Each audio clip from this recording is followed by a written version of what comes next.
Hello dear students, welcome to Bajirao Ias Academy interview guidance program. Today we are talking about the World Trade Organization. Okay, so in this lecture we will discuss about the World Trade Organization, when it was established and what are the major objectives, how World Trade Organization usually functions, and what are the different interests of developed and developing countries in the World Trade Organization, and what are the issues that India has been facing with respect to the World Trade Organization. We will discuss about that.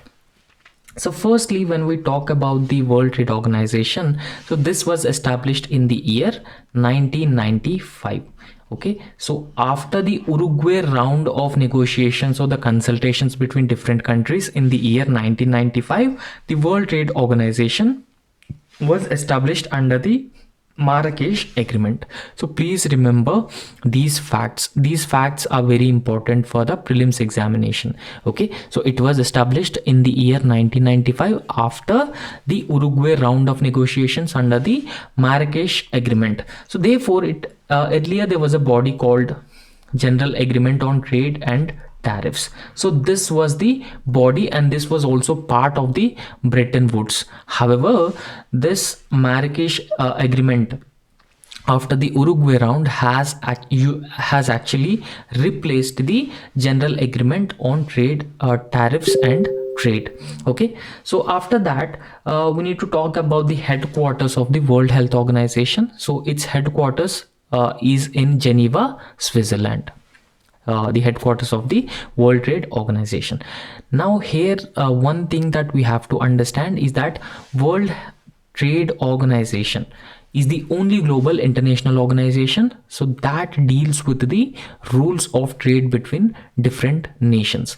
Now here it ensures that the trade would be a free trade. It ensures free trade between different countries, and it also makes sure that there is no differential treatment of goods, or there's no bias or no discrimination between the countries with respect to the trade. So therefore it ensures the free trade, right? So especially after the globalization, the World Trade Organization had a very key role. Okay, so the objective is it ensures that trade flows smoothly, predictably, freely as possible. Now, eligibility to become the member of the World Trade Organization, a government has to bring its economic and trade policies. So every government or every country has certain economic and trade policies, and those economic and trade policies have to be brought in line with the WTO rules and negotiate its terms for entry into the WTO. Okay, so now over 20 countries have been seeking to join the WTO as of now. So not all the countries are part of the World Trade Organization. Only 160 member countries are part of the World Trade Organization. For example, if you look at the organizations like UN, around 193 member countries are part of UN, but in World Trade Organization only 160 countries are part of it. So therefore, if you look at the countries or economies like India, so they have been becoming open economies, or they have become open economies. Now most of the economies have inward looking, they have become inward looking or protectionist, but most of the economies are open economies, including India. So India is also a member of the World Trade Organization, and World Trade Organization actually represents 98% of the world trade, and India is a founding member of the World Trade Organization that has replaced General Agreement on Tariffs and Trade in the year 1995. Okay, so after that, when we talk about the organizational structure of World Health Organization, so it has a general council. So this is a top day-to-day decision making with respect to the World Trade Organization. So, okay, so I repeat, it is a general council and it is a top day-to-day decision making body in the World Trade Organization. So it usually meets many times in a year, and earlier we talked about its headquarters. Its headquarters lies in Geneva in Switzerland. So ministerial conferences of World Trade Organization usually takes every 2 years. Okay, so the ministerial conferences usually takes every 2 years. Now the decision making structure of WTO, so it is based on the consensus. The decisions are taken based on the consensus among all major member countries. Okay, so major decisions are made by the WTO member governments based on the consensus among all the members.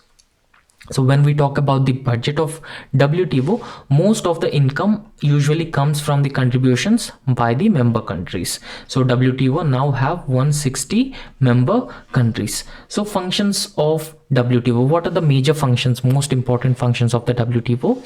It usually administer the WTO based trade agreements. So apart from that, it is also a forum for the trade related negotiations between the developed and the developing countries or several other countries. So it handles the trade disputes between different countries. For example, there was a trade dispute between India and USA with respect to the solar panels. Now apart from that, it will also monitor the national trade policies. For example, if a country has come up with a trade policy, it will monitor this trade policy. For example, India has recently withdrawn the most favored nation status to Pakistan. So therefore WTO usually monitor the trade policies of different countries. So if any country has adopted trade distorting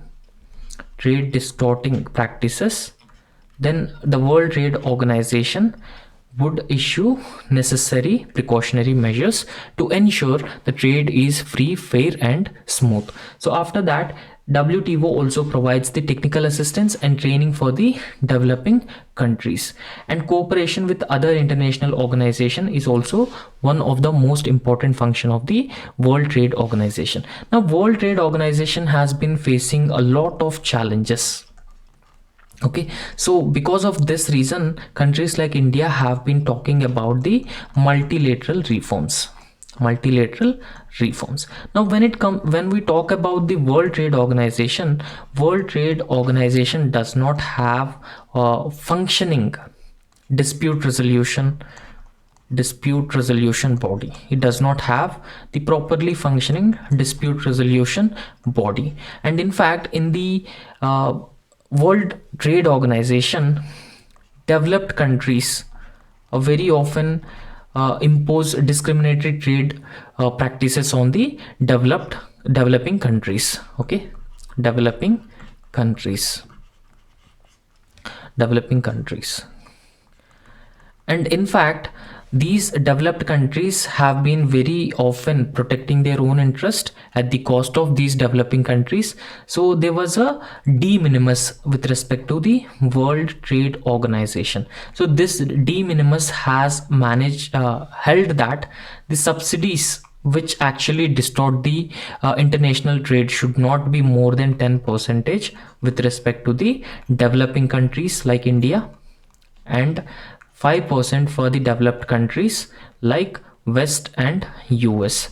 Okay, so these developing countries very often are oppose these 10% subsidies. For example, India has been providing agriculture subsidies, so these developing countries very often strongly oppose these subsidies which India has been providing for its food security program, and even it's for the agriculture sector. So therefore there are number of issues where there is a disagreement between developed and the developing countries with respect to trade in the World Trade Organization. So therefore there is a need to reform World Trade Organization, and there is a need for equal representation in the World Trade Organization for all the countries. Okay, so that's all about the World Trade Organization, and thank you.